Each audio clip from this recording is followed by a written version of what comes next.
Abrir no livro do profeta Jonas, capítulo 2. Nós iremos estudar esse salmo escrito no livro do profeta Jonas, no capítulo 2. Na última vez que nós estivemos dando estudo, nós fizemos o capítulo 1. Então, os irmãos estão com a memória boa, vão lembrar de tudo que eu disse aqui há uns 5 meses atrás. Foi isso tudo? Não, pouco tempo. Mas é um livro muito conhecido, então os irmãos têm em mente tem bem aguçada, a história do profeta. Nós poderemos dar continuidade a partir do capítulo 2. Eu vou ler, vou sugerir aqui a perícope a partir do verso de número 17 do capítulo 1, tá bom? Diz assim a palavra do Senhor. Deparou o Senhor um grande peixe para que tragasse a Jonas. Esteve Jonas 3 dias e 3 noites no ventre do peixe. Então Jonas, do ventre do peixe, orou ao Senhor seu Deus e disse: Na minha angústia clamei ao Senhor, e ele me respondeu do ventre do abismo. Gritei, e tu me ouviste a voz, pois me lançaste no profundo, no coração dos mares, e a corrente das águas me cercou. Todas as tuas ondas e as tuas vagas passaram por cima de mim. Então eu disse: Lançado estou de diante dos teus olhos, tornarei porventura a ver o teu santo templo? As águas me cercaram até a alma, o abismo me rodeou, e as algas se enrolaram na minha cabeça. Desci até aos fundamentos dos montes, desci até a terra, cujos ferrolhos se correram sobre mim. Para sempre, contudo, fizeste subir da sepultura a minha vida, ó Senhor, meu Deus. Quando dentro de mim desfalecia a minha alma, eu me lembrei do Senhor e subiu a ti a minha oração no teu santo templo.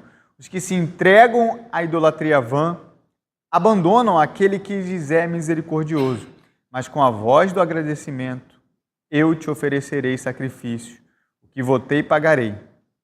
Ao Senhor pertence a salvação.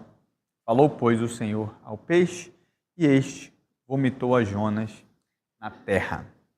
Irmãos, no primeiro capítulo, naquele último estudo que nós tivemos a oportunidade de dar aqui, nós vimos que Jonas tinha sido chamado para uma missão desagradável. Foi um ponto bem importante aqui do nosso estudo. E nós vimos que essa missão desagradável era pregar arrependimento a Nínive, essa nação pagã, inimiga de Israel, que era conhecida por ser sanguinária, cruel com seus inimigos. E Nínive, a capital do Império Assírio, foi justamente o local para o qual Jonas foi chamado para pregar contra ela, essa missão desagradável, que nós vimos que, embora parecesse algo valoroso e bondoso e bom, pregar contra aquela cidade, por trás haveria aquela formulação ou a chance de arrependimento que o Senhor daria por meio dessa mensagem de juízo. Nós vimos isso, como que o Senhor, quando Ele está confrontando os nossos pecados, na verdade Ele está querendo nos salvar. Vimos que a reação de Jonas foi justamente fugir para o extremo oposto. Nós vimos que o local era totalmente o oposto do local para onde Deus havia designado, que era lá onde fica a Espanha, no fim do Mediterrâneo, no outro extremo. E a intenção dele era justamente se colocar indisponível para essa missão. A ideia dele de fugir da presença de Deus era justamente se colocar indisponível para essa missão. E vimos que Deus moveu a sua criação, moveu o mar, fez com que uma tempestade atingisse aquele mar e a embarcação na qual Jonas estava, justamente para chamar o profeta de volta à sua presença, mesmo que até esse momento o profeta tivesse se mantido insensível à vontade de Deus. A ação do Senhor em mostrar que ninguém poderia escapar à sua vontade e ao seu agir. Isso aconteceu de tal forma que o Senhor moveu, inclusive, a sua própria criação para mostrar o estado de dureza do coração de Jonas. E nós vimos também ao longo do capítulo 1 que esse diálogo ali entre os marinheiros e o profeta foi um diálogo empolgante, cinematográfico, e principalmente como Deus usou a própria rebelião de Jonas para atrair os pagãos à fé. transformando aqueles que eram sincréticos, ou seja, cada um adorava ao seu Deus, em adoradores verdadeiros de Yahvé, do mesmo Deus de Jonas. Eram politeístas e se transformaram naqueles que adoravam somente a Deus, ao Senhor da criação, aquele a quem Jonas deveria ter adorado. E vimos também, e isso foi justamente a conclusão daquele primeiro estudo, que uma vida longe de Deus, a exemplo de Jonas, é sinalizada por essa fuga da presença de Deus, por incoerência de fé, ou seja, pensamos de uma forma, mas agimos de forma distinta, por ausência de arrependimento, quando Jonas prefere ser lançado ao mar, ou seja, morrer, ao invés de se lançar na presença ou realizar a vontade de Deus, ou cumprir com a vontade de Deus. Jonas prefere a morte do que se arrepender dos seus pecados. E a partir do capítulo 2, esse capítulo que nós lemos, nós veremos um Jonas que chegou ao fundo do poço.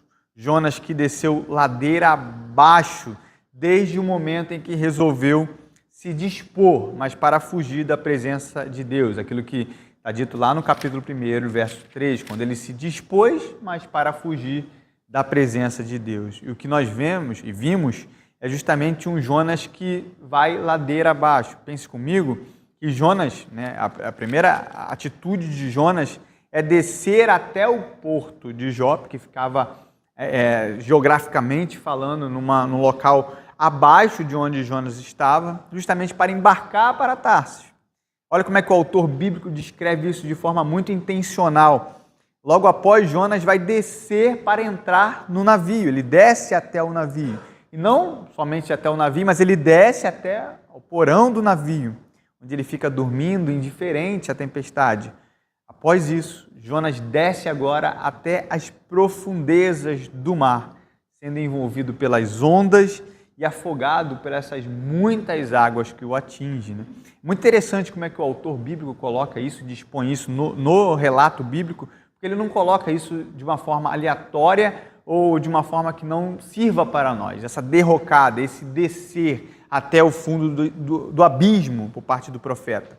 Isso mostra para nós, numa linguagem bem saltérica dos salmos, que o pecado só leva ao precipício. A ideia do Salmo 42, verso de número 7, quando diz que um abismo lança ou leva até a outro abismo. A ideia de que isso vai se amontoando, crescendo de uma tal forma que nós não conseguimos parar. Então a primeira questão é isso, Jonas se afunda em seus próprios pecados até chegar às profundezas do seu próprio pecado, atolado na sua própria vontade, no seu egoísmo, na sua carne, indiferente para a vontade do Senhor e para a sua obra. O ponto que vai ligar o capítulo 1 ao capítulo 2 é o verso de número 17, esse verso que nós lemos, que eu comecei a partir dele, quando diz, deparou o Senhor um grande peixe para que tragasse a Jonas, e este esteve Jonas 3 dias e 3 noites no ventre do peixe. Você vê que a primeira coisa que Deus faz aqui é enviar esse grande peixe após Jonas ter sido lançado ao mar no meio dessa grande tempestade. Então vamos entender primeiro o que significa esse grande peixe. O grande peixe é, em primeiro lugar, o fundo do poço, é claro, o símbolo da morte de Jonas, não somente uma morte física, porque pense comigo que o relato descreve que ele esteve 3 dias e 3 noites, uma linguagem bem própria do hebraísmo para designar que uma pessoa literalmente havia morrido. Não que Jonas aqui tivesse morrido, mas a ideia é passar justamente que ele havia experimentado uma sensação de morte. Todo mundo que lê o relato falou assim, esse cara não teve como sobreviver. Ou seja, ele realmente experimentou da morte, no sentido de que ele esteve próximo à morte. 3 dias e 3 noites era o tempo exato para designar a experiência de morte de alguma pessoa. Um dia, talvez ele pudesse ter acontecido alguma coisa, 2 dias, é a mesma coisa ligado para a morte de Cristo, e esse tempo mostra, é claro, essa morte física, mas também uma morte espiritual em decorrência de todo o seu pecado. O pecado de Jonas havia levado às profundezas do inferno. Ele desceu ao Hades, numa linguagem bem própria ali como é que é? Esqueci o nome agora da primeira confissão que nós temos, o credo apostólico, né? O credo apostólico, ele vai falar que Cristo desceu ao Hades, não no sentido de ter ido ao inferno, mas no sentido de ter experimentado da morte. Então Jonas aqui, ele também provou da morte, dentro de algum sentido. E dentro desse aspecto, o grande peixe era sinal do juízo de Deus por causa da sua rebelião. Então, esse é o primeiro ponto. O que significa o grande peixe? O afundamento dos seus pecados, a morte física, mas também a morte espiritual. Por outro lado, o grande peixe era o envio divino do escape da morte e também um sinal claro das misericórdias de Deus em face do profeta. Depois de lutar pela vida, sendo submerso pelo mar, pelas grandes ondas, Deus agora envia o escape por meio daquele grande peixe. Ele, por meio da sua providência, move a criação para salvar Jonas da morte física e espiritual. Olha que interessante.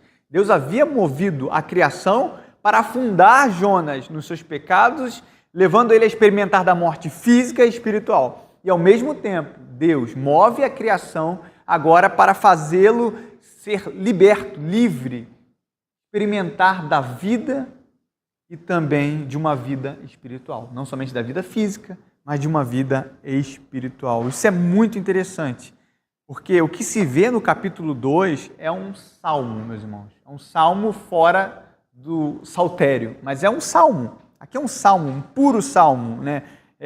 Justamente escrito num formato de poesia, inclusive, de poesia hebraico, toda na estrutura de quiasmo. O que é um quiasmo? Quiasmo é aquela estrutura piramidal que uma boa parte dos salmos e outros trechos das escrituras é bem pertinente ao hebraísmo, que mostra como que os hebreus falavam algo que era muito importante. Pensamos comigo, quando nós temos algo muito importante para falar, nós falamos de diversas formas.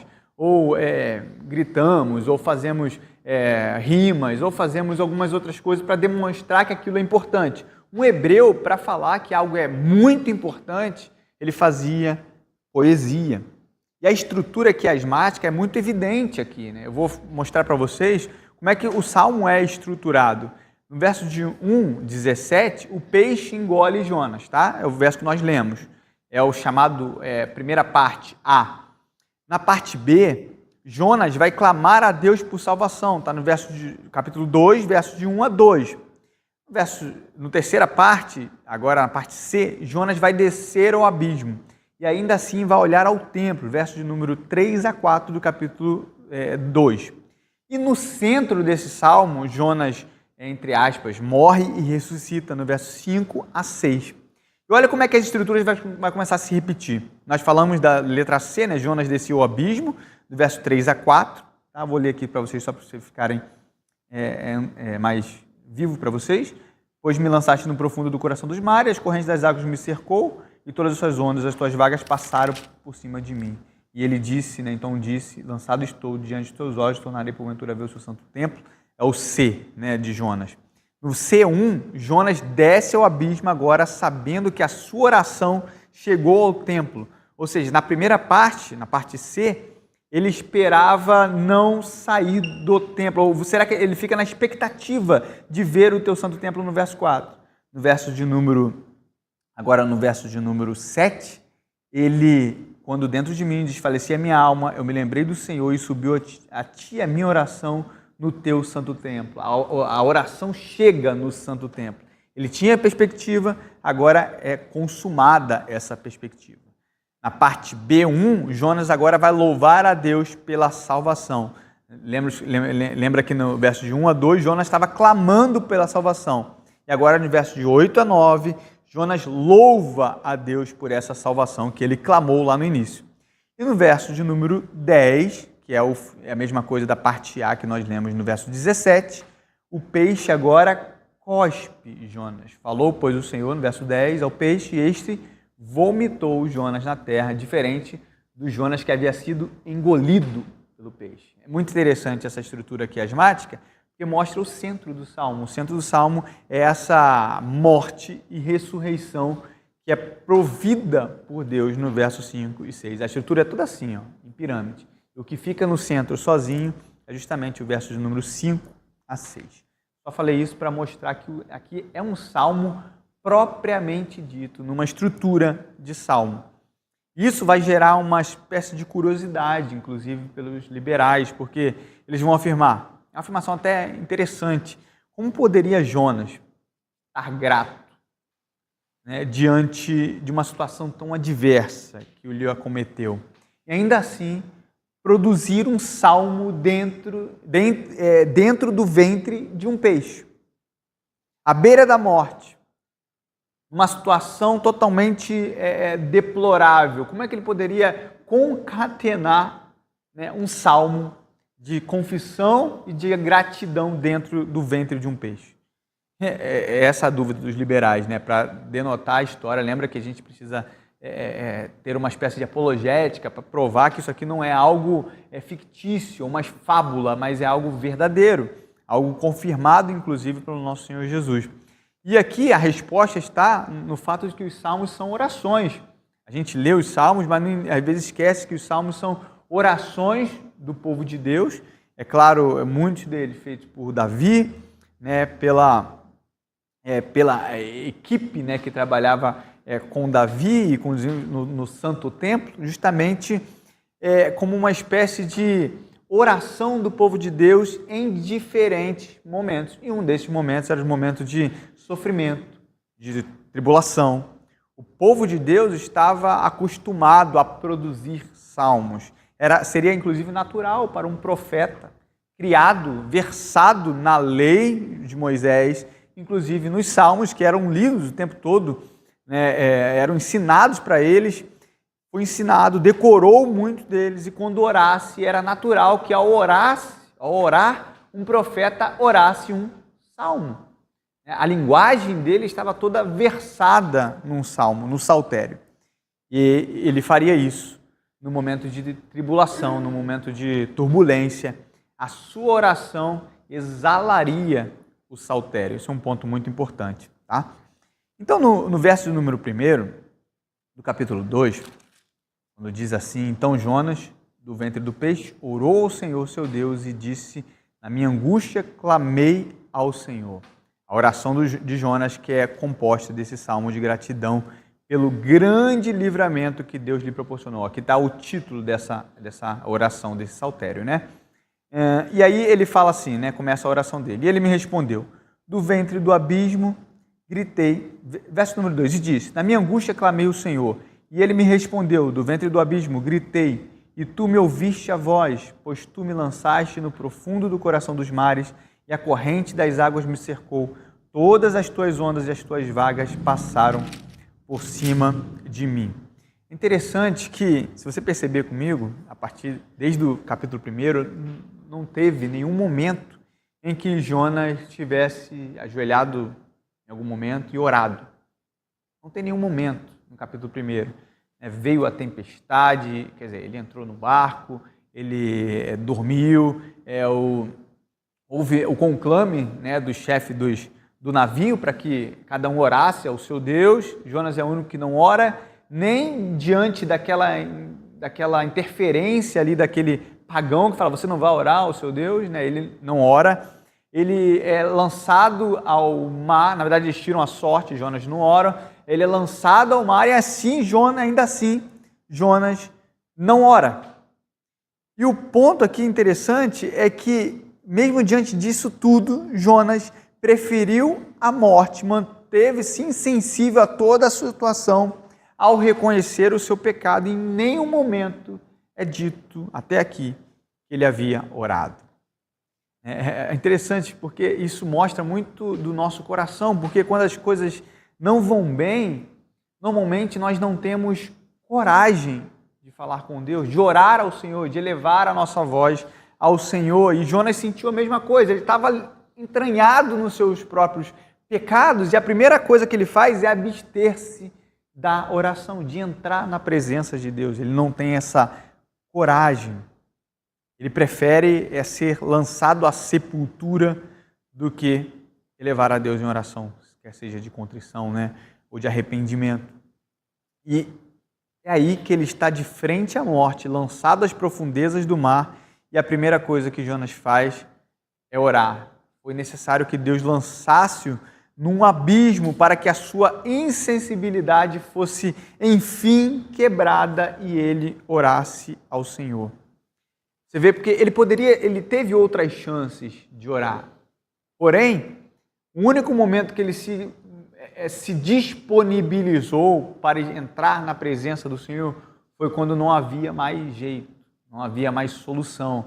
A única solução para ele ali, naquele momento, era elevar a Deus em oração, porque a sua vida estava em risco. E muitas vezes isso acontece conosco, porque nós temos a oportunidade de falar com o Senhor, de nos arrependermos dos nossos pecados, e nós não fazemos, esperamos até a última gota para ver o que vai acontecer. E, enfim, quando a situação se torna lastimável e nós não temos mais saída, aí sim nós nos voltamos para o Senhor. E muitas vezes o próprio Senhor usa esses momentos para que nós nos voltemos para Ele.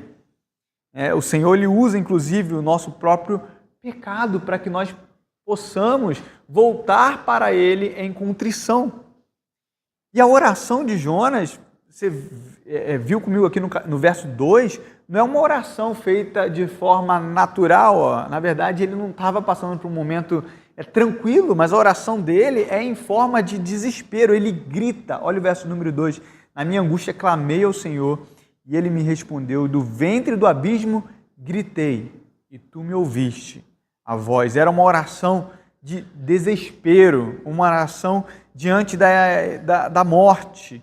E ele grita por socorro ao Senhor, ao seu Deus, né? E como a gente estava dizendo, muitas vezes nós esperamos até o último momento, até nós nos rebelamos, mantemos o nosso coração insensível, esperando, vamos esperar um pouquinho para ver até onde a corda aguenta. E quando a corda arrebenta, e nós estamos assim desesperados, a única solução é muitas vezes gritar por socorro. Poderíamos ter feito antes, poderíamos ter evitado tudo aquilo, mas isso é responsabilidade do homem. É claro que Deus usa cada circunstância, mas se nós tivéssemos voltado atrás antes, muitas das coisas que nos acontecem não teriam acontecido, o Senhor teria nos poupado, e nós deixamos até o último momento em que as águas estão passando por cima da nossa cabeça para gritar por socorro.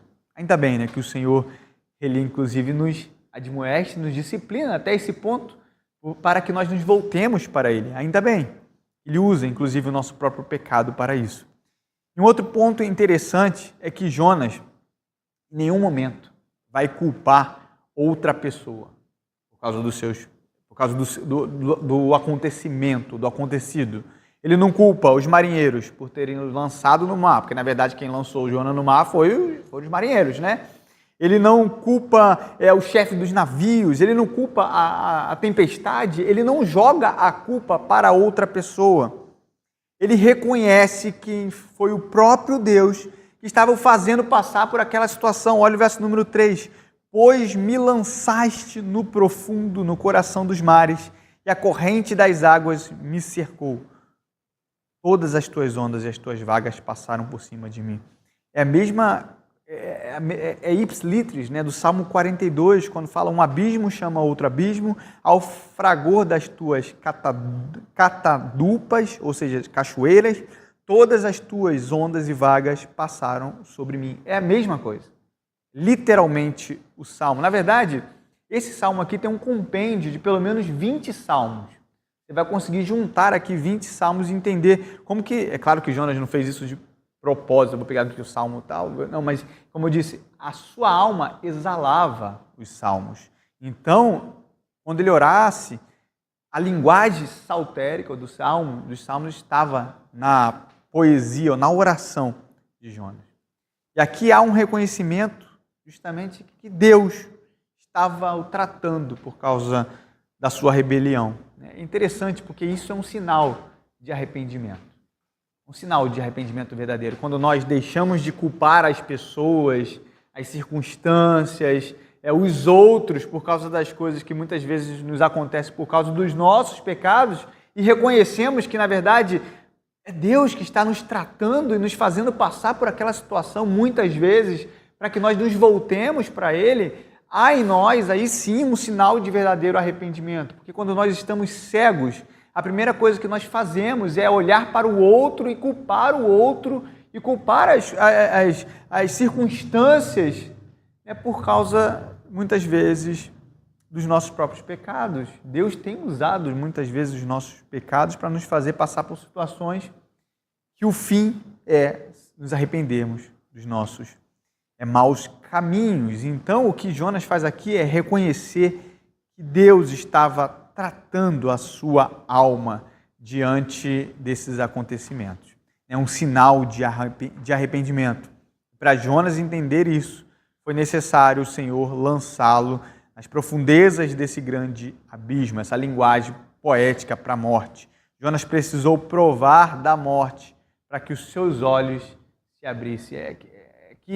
Que dureza, né? Até que ponto foi necessário Jonas chegar para que os seus olhos se abrissem e então ele se voltasse para o Senhor.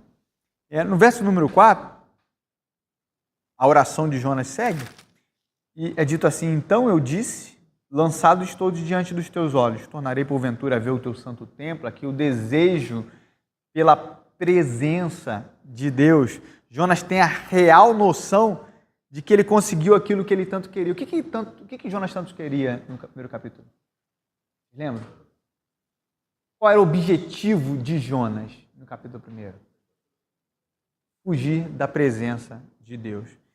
E ele fala aqui no verso 4, então eu disse, lançado estou diante dos teus olhos. Ou seja, eu consegui aquilo que eu tanto queria. Sair da sua presença, me afastar da sua presença. O interessante é que ele provou disso e viu que não era algo bom. Definitivamente foi algo que ele provou e viu que não era algo, por mais que ele desejasse sair da presença de Deus, quando ele provou disso, ele viu que a coisa não daria certo, né? As consequências não seriam as melhores. Jonas imaginou que ao fugir da presença de Deus, ele conseguiria se livrar das dificuldades que o viver coerentemente a sua fé geraria quando ele levasse a notícia de arrependimento, de juízo, mas também a oferta de arrependimento aos ninivitas. Mas sair da presença de Deus acarretaria em morte, acarretaria em dor, acarretaria em sofrimento, acarretaria em uma vida longe do Senhor. E é interessante porque sair da presença de Deus, ou então a gente poderia concluir isso dizendo que não é possível estar fora, ausente da presença de Deus e ainda assim continuar vivendo tranquilamente. Não é possível para nós, assim como não era possível para Jonas, viver longe da presença de Deus e ainda assim viver uma vida tranquila, uma vida serena, uma vida em paz, uma vida onde todas as coisas continuariam acontecendo de forma boa e bela. Não, definitivamente não. Jonas provou que ao sair da presença de Deus, o que o esperava era a morte. Não somente física, quanto espiritual. E aqui é um ponto muito importante, né? Às vezes a gente deseja viver uma vida de prazer, de luxos, de desejos, e a gente deseja tudo isso à parte de Deus. A grande questão é que a conclusão disso tudo é uma vida de morte, meus irmãos. O mundo, por mais que eles possam exalar orgulho, eles possam exalar vitórias, tantas coisas nas mídias sociais, né, esbanjar vantagem diante de todos, o que os espera, na verdade, o que eles já têm hoje é morte. não passa de aparência, não passa de uma vida frívola, não passa de momentos que, na verdade, não preenche o seu coração. E aqui é um ponto importante, porque você pensa comigo que ele percebe que está longe lançado estou diante dos teus olhos, e o desejo dele é: tornarei porventura a ver o teu santo templo como a ideia clara da presença de Deus, onde a presença de Deus estava, no templo. E aqui nós percebemos claramente, que se nós desejamos experimentar a presença de Deus, é impossível nós concebermos isso fora da presença de Deus especial pelo seu povo. Onde Deus se encontra de forma especial para com o seu povo? Ele se encontra em todos os lugares, na minha casa, onde estou em oração, no meu trabalho. Sim, claro, Deus é onipresente, mas onde Ele está de forma especial? No culto público, no ajuntamento solene. E mais uma vez, às vezes nós desejamos essa presença de Deus sem cumprir com a ordenança do Senhor de buscar a sua presença no ajuntamento solene. Não entendemos que estar no culto público significa provar do céu hoje. Um autor disse algo parecido com isso, que o quanto nós desejamos estar no culto público, ou então, se você não gosta de estar no culto público, provavelmente você não gostará de estar no céu, porque o culto público é o esplendor, ou é a manifestação mais próxima que nós teremos diante do Senhor eternamente. É uma visão ainda pequena, limitada, mas já experimentando hoje da presença de Deus. Então, se nós desejamos verdadeiramente provar do Senhor e da sua presença, isso mostra o quanto nós devemos dar de importância ao culto público, a ser alimentado pela palavra, a comunhão dos santos, aos sacramentos, aos louvores que a igreja entoa em adoração a Deus. O quanto nós somos edificados, exortados a andar na presença de Deus, juntamente com os santos que são reunidos no dia do Senhor para juntamente ser alimentado por Ele. Isso é um ponto importante, Você vê que Jonas, ele pergunta: tornarei eu, porventura, a ver o teu santo templo? E a grande pergunta para nós é: nós desejamos verdadeiramente estar diante do Senhor e provar dele no seu ajuntamento, onde ele se encontra de forma especial? Isso é importante porque, às vezes, a gente acha que vida cristã é de fora para dentro, mas não é isso. A vida cristã, ela é daqui para fora. O quanto eu sou alimentado é o quanto que eu vou exalar a presença de Cristo lá fora. Eu não tenho como viver a vida cristã lá e trazer lá para aqui para dentro. É claro que eu preciso viver em todos os ambientes, mas quanto mais eu me alimento do Senhor e sou alimentado por Ele, e sou edificado pela palavra, pelo culto público, mais eu vivo a vida cristã na família, no trabalho, no lazer, em todas as outras áreas. Esse é um ponto fundamental. Desejar a presença de Deus requer de nós, primeiramente, desejarmos estar juntos, reunidos pelo próprio Deus, no seu dia, em culto solene. E aí no verso de número 5 a 6, a oração dele segue: as águas me cercaram até a alma, o abismo me rodeou, e as algas se enrolaram na minha cabeça. Desci até os fundamentos dos montes, desci até a terra, cujos ferrolhos se correram sobre mim para sempre. Contudo, fizeste subir da sepultura a minha vida. Verso de número 5 até o 6, parte A, Jonas agora estava perdido, estava morto. E só um milagre para trazê-lo de volta. Não havia solução, ele tinha sido atingido pelas ondas. Interessante essa imagem, muito pintada pelas crianças, de Jonas entrelaçado nas algas. Justamente, pense nesse mar revolto, e havia algumas algas ali naquele mar, e havia enrolado, entrançado os seus braços. Então, pensa naquela grande tempestade, Jonas está afundando, ele não consegue mais respirar, e quando ele levanta... O pessoal aqui eu acho que nada bem, mas tem gente que não nada tão bem, acho que o Felipe não nada muito bem, que é da Marinha, não sabe nadar, O pessoal fala assim: da Marinha tem que saber nadar, O pessoal da Aeronáutica tem que saber voar, Nada a ver nisso aí, gente? Mas pensa que você está no mar ali, pessoal, que curte uma praia aqui, toma aquele caixote.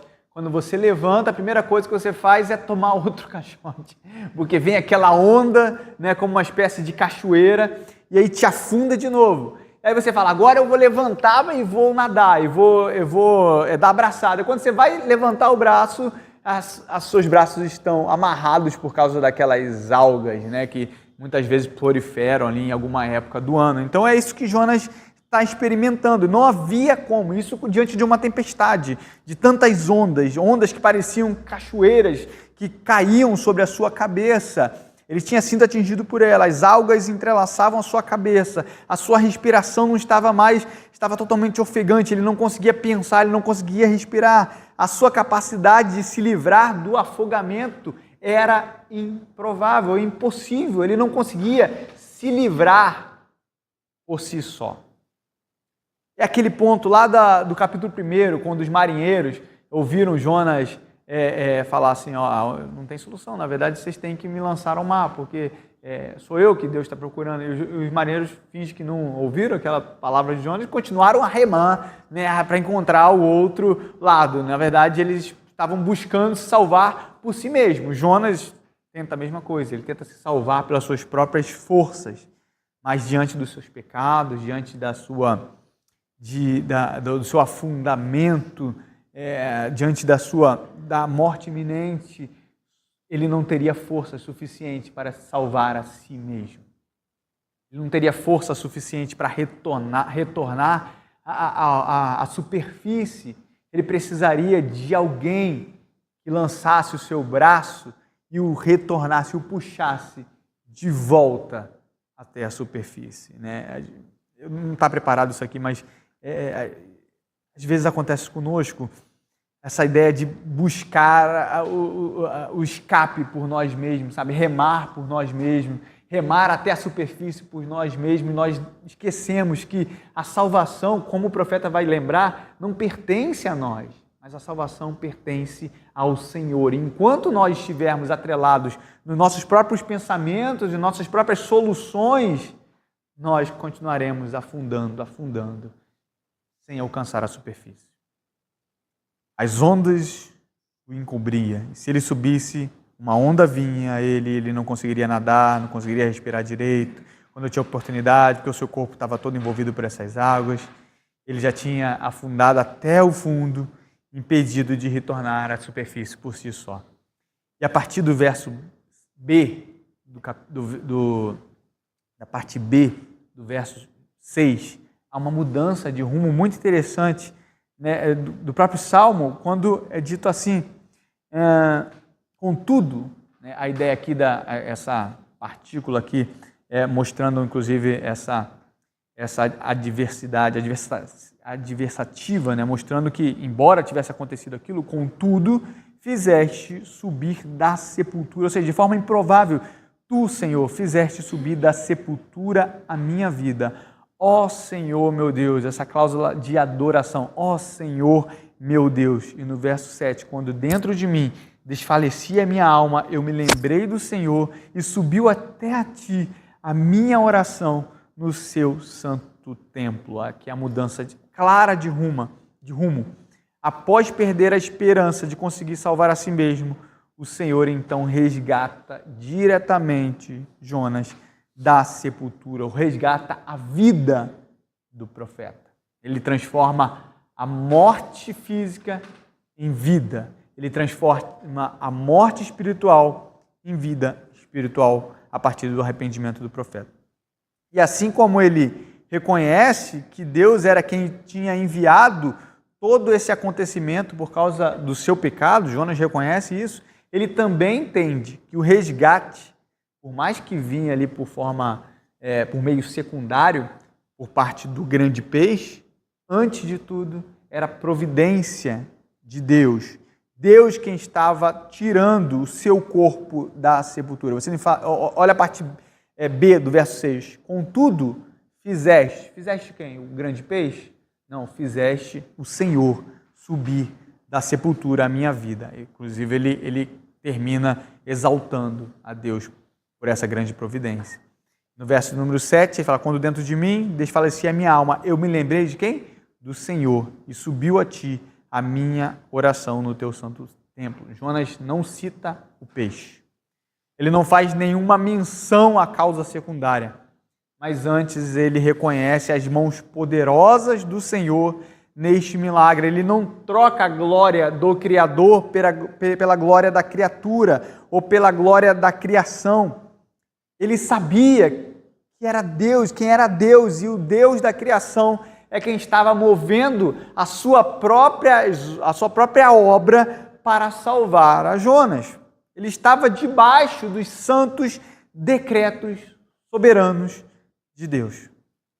Ele reconhece que é Deus quem fez isso e o fez por intermédio da oração. Olha que interessante como é que ele usa meio o decreto de Deus, mas também usa a ideia da responsabilidade humana e como Deus usa a oração do justo para que a sua vontade seja realizada.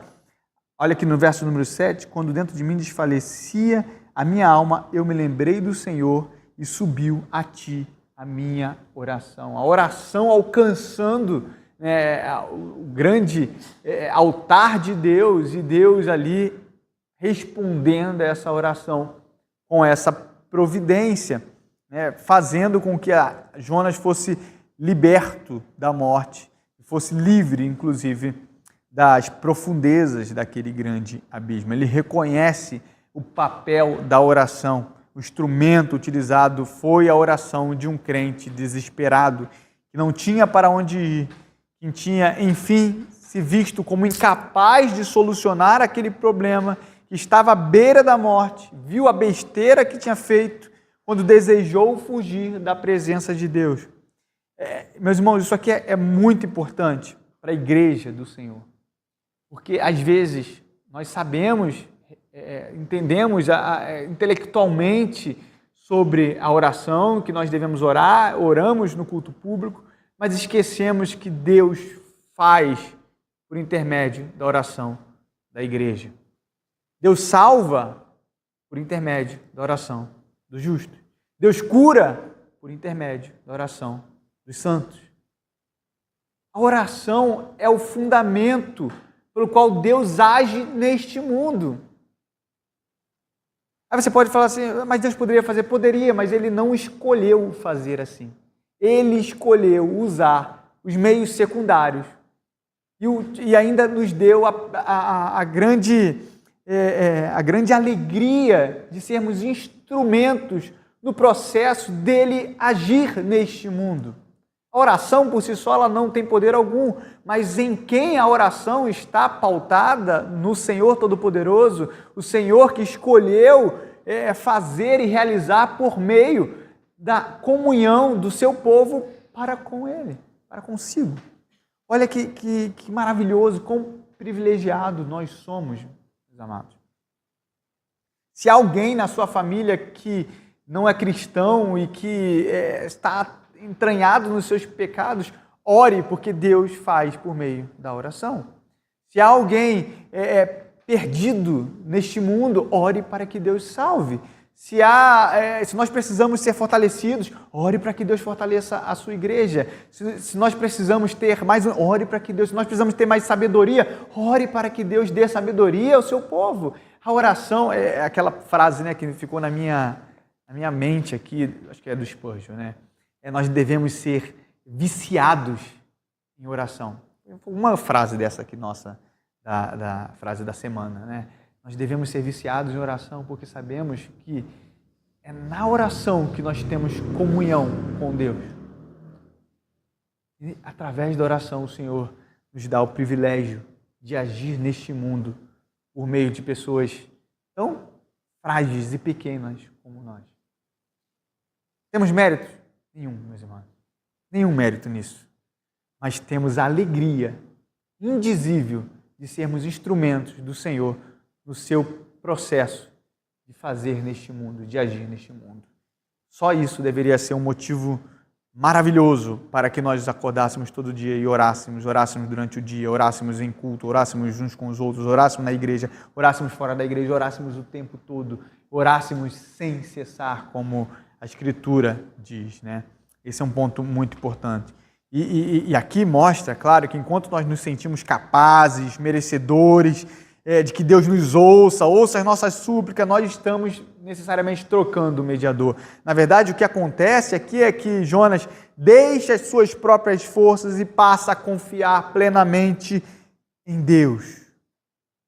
Quando nós deixamos as nossas forças de lado e passamos a confiar em Cristo e em Cristo somente, deixamos nossos próprios méritos de lado, é impossível nos achegarmos a Deus com os nossos méritos. Quem somos nós para determinarmos que Deus faça alguma coisa? Na verdade, a oração de um justo é uma oração de alguém totalmente incapaz, que busca o único que é capaz de fazer em nosso favor. Deus ouve a oração do justo. Muitas vezes nos dando muito mais daquilo que nós pedimos, mas nos dando aquilo que nós verdadeiramente necessitamos. Verso número 8 e 9. Os que se entregam à idolatria vã, só lembrando aqui que a oração chegou ao Santo Templo, ele experimenta, aqui é o ponto importante, ele experimenta da presença de Deus. O que está em jogo aqui é a presença de Deus, o tempo todo, é fugir da presença de Deus e entrar na presença de Deus. No verso número 8, no final do verso número 7, ele experimenta o entrar na presença de Deus por meio da oração. Verso número 8, os que se entregam à idolatria vã abandonam aquele que lhes é misericordioso, mas com a voz do agradecimento eu te oferecerei sacrifício, que votei, pagarei. Aqui a ideia da idolatria, que não coaduna definitivamente com a adoração ao Deus verdadeiro. E Jonas tinha entendido isso.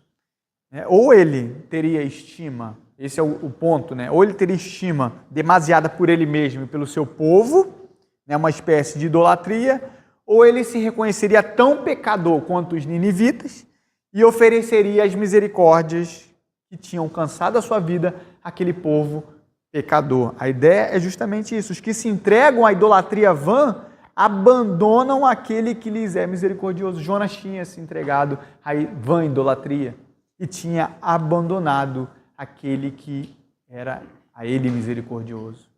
Olha que interessante, A misericórdia de Deus não é dispensada àqueles que se auto-vangloriam ou se autoestimam em determinada ocasião ou determinada questão. Se nós temos valor demasiado por nós mesmos e nos colocamos de forma superior ao outro, não experimentamos a misericórdia de Deus. Porque misericórdia nada mais é do que experimentar do Senhor aquilo que Ele deveria nos dar em paga de algo que nós cometemos e Ele não nos dá. Se nós nos reconhecemos estimados demasiadamente, na verdade não experimentamos, porque Deus não teve misericórdia nenhuma conosco. Na verdade, Ele só deu aquilo que nós merecíamos.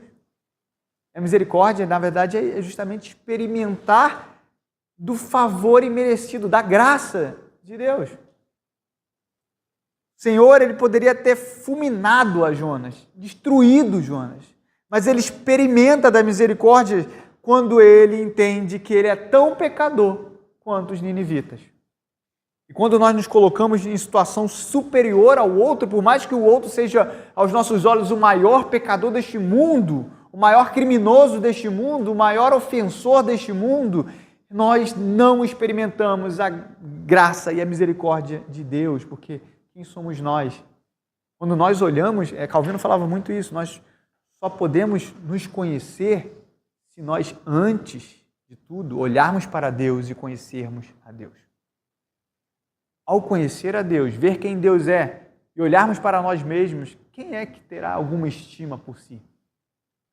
Por tantos pecados que nós já cometemos, por tantas fugas da presença de Deus que nós já cometemos e conhecendo a lei do Senhor e a sua palavra, porque os ninivitas aqui até esse ponto não conheciam a palavra de Deus, Então eles estavam em aquilo que o pastor Paulo já falou aqui, talvez se eles tivessem conhecido, eles tivessem tido mais, eles estivessem em situação melhor do que o próprio profeta. E às vezes nós julgamos a quem está lá fora, mas esquecemos de que o nosso estado era, até então, tão deplorável, pior que aqueles que estão lá. O que nos transformou e nos resgatou não foi o nosso mérito e a nossa perspicácia, a nossa sabedoria, não, mas foram as misericórdias de Deus. E aí, a ideia, que idolatria não coaduna com as misericórdias de Deus. Ou você adora a Deus, ou você adora qualquer outra coisa, a si mesmo, E é o maior pecado que o ser humano pode cair, é o pecado da idolatria.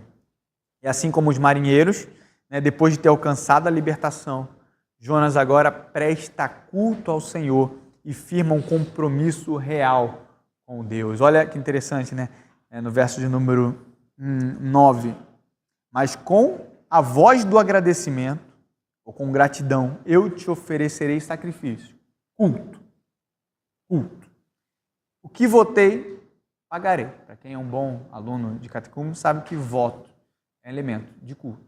Então aqui, assim como os pagãos, ao reconhecer, lá no capítulo 1, que Deus havia feito tudo aquilo, e no final eles fazem sacrifício a Deus, eles tinham prestado culto a Deus, Jonas também, diante do seu arrependimento, oferece sacrifício e promete ali, vota ao Senhor, que votei, pagarei. A ideia de que o arrependimento verdadeiro é aquele que conclui-se ou que deságua em tributos, em culto ao Senhor, culto perfeito ao Senhor. A partir daí ele firma um compromisso real com o Senhor. E a conclusão de tudo é esse célebre verso, Ao Senhor pertence a salvação. Eu costumo dizer que a parte central de todo o livro é esse. Ao Senhor pertence a salvação, é a conclusão de tudo, de todo o episódio, Talvez Jonas estivesse querendo dizer com isso, justamente diante da sua insubmissão a Deus, a sua desobediência, a sua rebelião, é que apenas Deus, apenas as suas misericórdias poderia salvá-lo. Ele não teria condição alguma de salvar a si mesmo. Aquele senso de justiça própria que ele apresentou no primeiro capítulo havia sido definitivamente derrubado. Ele realmente não teria condição alguma de fazer alguma coisa pela sua própria salvação. Talvez esse verso esteja dizendo que, mesmo depois de tudo que ele fez contra Deus, a sua condição ainda era de filho amado. A sua condição ainda era de um salvo. E por isso, diante dessa condição, ninguém poderia tirar essa condição exata pela qual Deus definiu o profeta. Ninguém poderia mudar a condição do qual o profeta estava, a condição de um salvo, a condição de um filho amado de Deus, porque a salvação vem do Senhor. Deus ainda o amava, Deus ainda tinha um propósito na sua vida, e o sinal disso era o reconhecimento do seu estado pecaminoso e a sua gratidão pelos seus feitos. Essa frase, ou esse verso, talvez esteja querendo dizer que, independente desse grande abismo que o profeta se encontrava, muitas vezes que nós nos encontramos, o Senhor ainda nos ama, o Senhor ainda vai nos resgatar. Ele faz de tudo, Ele trabalha de todas as formas para nos salvar desse grande abismo, nos coloca sãos e salvos à beira da praia, pronto para continuar a nossa caminhada, assim como Ele fez com o profeta. E talvez Ele estivesse querendo dizer que o melhor momento para nós orarmos, nos humilharmos diante de Deus, é realmente quando tudo vai mal. É realmente quando nós nos deparamos com o sofrimento. É realmente quando nós nos deparamos com situações adversas, inclusive fruto do nosso próprio pecado. É aí que nós devemos buscar ainda mais ao Senhor, porque aí Ele nos fará experimentar das suas misericórdias e nos coloca diante dEle e nos resgata, meus irmãos. Essa frase, ao Senhor pertence a salvação, mostra claramente que se a salvação dependesse de nós e dos nossos próprios méritos, nós jamais seríamos salvos.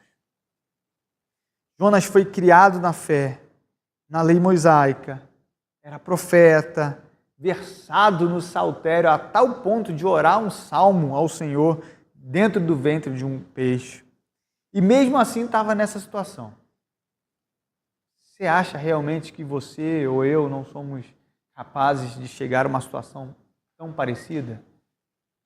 Quem somos nós diante de um profeta e ele passou por isso? Será que nós realmente somos tão fortes a tal ponto de não cairmos numa tentação ou num problema como esse?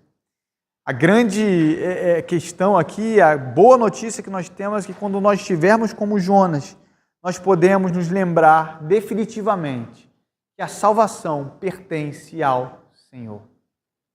Nós podemos nos lembrar de Romanos capítulo 8, quando Paulo fala que não há nenhuma condenação para aqueles que estão em Cristo Jesus. E a partir do nosso real e verdadeiro arrependimento, seguirmos em frente diante daquilo que o Senhor nos coloca. Ele coloca nos nossos lábios uma oração de arrependimento, assim como Ele colocou nos lábios do profeta e nos faz viver para a sua glória, confiando na obra redentora do nosso Senhor. Podemos sim, meus amados, nos alegrar sem culpa, porque o Senhor já fez tudo e a sua obra foi completa na cruz para nos salvar. E essa condição de resgate, ninguém pode mudar. Nem mesmo os nossos deslizes, nem mesmo os nossos pecados, nem mesmo os nossos temores, nem mesmo as nossas derrapadas, nem mesmo as nossas titubeadas, nem mesmo as nossas fugas, nem mesmo as nossas... Nada pode nos separar do amor de Deus.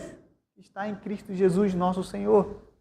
E a grande prova disso é que quando o Senhor nos chama e muitas vezes Ele nos aperta, é que nós nos arrependemos desses maus caminhos, nos voltamos para o Senhor. O que esse capítulo está dizendo é que nós podemos nos voltar para o Senhor sem culpa, porque se o Senhor nos colocou em situações adversas, foi Ele também quem nos tirou de lá. Nos tirou justamente para que nós pudéssemos experimentar da sua misericórdia, de um verdadeiro arrependimento, de uma vida plena com Ele. E aí eu concluo, claro, já agora chegando no fim, primeiro com 3 afirmações. Primeira, Deus ouve nossas orações. Isso é uma verdade. É uma verdade muito clara, muito óbvia, mas o óbvio precisa ser dito. No momento de dor, no momento de desespero, no momento que nós estamos entranhados nos nossos próprios pecados, em momentos de alegria, em todos os momentos nós precisamos nos voltar para o Senhor em oração. E muitas vezes o Senhor está nos movendo para que nós nos voltemos para Ele em oração de confissão e ações de graça, como Jonas se voltou. Isso é real, meus amados. O Senhor muda as circunstâncias por meio da nossa oração. O Senhor tem os seus decretos, o Senhor tem os seus planos, mas nos seus decretos, nos seus planos, estão contempladas as nossas orações. Segundo lugar aqui, para concluir, só teremos condições de pregar aos perdidos. Essa era a ideia de Jonas, de pregar aos ninivitas. Deus estava preparando o seu coração quando tivermos a real dimensão do nosso pecado e também das misericórdias e da graça de Deus.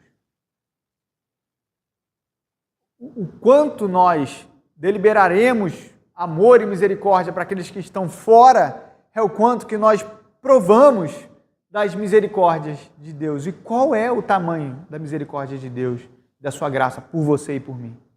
É infinita. Até quando nós iremos amar aqueles que estão fora? Qual o tamanho do nosso ir, do nosso amar, do nosso pregar, do nosso favor. E agora é um momento importante onde as famílias se reuniram no Natal, alguns se reunirão no Ano Novo. A grande questão é que nós devemos amar no sentido de buscar o maior bem daqueles que estão perdidos quando nós oramos em prol deles e quando nós pregamos para eles. Pregamos no sentido lato sensu, né? De sentido não de púlpito, mas no sentido de mostrar o Evangelho para essas pessoas através da nossa vida e através da Escritura Sagrada que salva e redime o pecador. Esse é o ponto. Nós teremos condições de pregar aos perdidos somente quando tivermos a real dimensão do nosso pecado, de quem somos nós, e a real dimensão daquilo que Deus fez por nós. No verso 10, eu não li, né? Mas verso 10 eu concluo, quando diz assim, falou, pois, o Senhor ao peixe, e este vomitou a Jonas na terra. A conclusão é que depois disso tudo que Jonas passou, depois de um estado de insensibilidade, de rebeldia, de morte e de livramento, depois de tudo isso, Deus ainda tinha um plano, um propósito para Jonas, e ele deveria cumprir esse propósito. Depois de tudo isso, de um verdadeiro arrependimento, ainda precisamos voltar para cumprir a vontade de Deus. A ideia é que não termina no arrependimento. Nós precisamos prosseguir a nossa caminhada para cumprir com o chamado de Deus nas nossas vidas. Um arrependimento verdadeiro é transformado ou desencadeia numa vida para a glória de Deus. Quando nós nos arrependemos dos nossos maus feitos, não acaba que agora nós somos lançados, cuspidos de volta à nossa vida para cumprir com o propósito de Deus, quer seja no meio da igreja, quer seja no meio da família, como pai, como mãe, como filho, como servo de Deus, em qualquer lugar que o Senhor nos colocar. Saiba que diante de um pecado haverá um verdadeiro arrependimento, mas agora nós devemos cumprir verdadeiramente com o chamado de Deus. Não acabou, não basta eu me arrepender, eu preciso viver agora para a glória de Deus.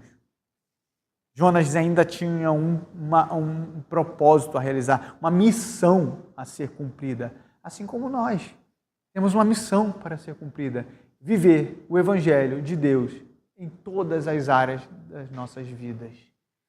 Experimentar do Santo Templo, da presença de Deus, continuar nos enchendo da glória de Deus, continuar vivendo para a glória de Deus, nos arrependendo dos nossos maus caminhos e prosseguir de glória em glória, até onde o Senhor Deus, até o dia em que o Senhor Deus nos chamar desta vida para a vida eterna. A vida não acaba num arrependimento ou nos nossos arrependimentos, mas o Senhor nos lança de volta à sua presença, à jornada, à peregrinação, para cumprirmos até o dia que nós atravessaremos aí o rio, né? Parafraseando o peregrino, né? Atravessaremos o rio das mansões celestiais e experimentaremos verdadeiramente do santo templo de Deus e da sua presença eterna. Enquanto isso não chega, não há férias, não há dispensa para que nós deixemos de viver uma vida santa. Em todo lugar, em todo momento, é momento para as nossas orações, para as nossas súplicas, para as nossas gratidões, para uma vida que exala o amor de Deus, quer seja aos perdidos, quer seja ao seu povo reunido.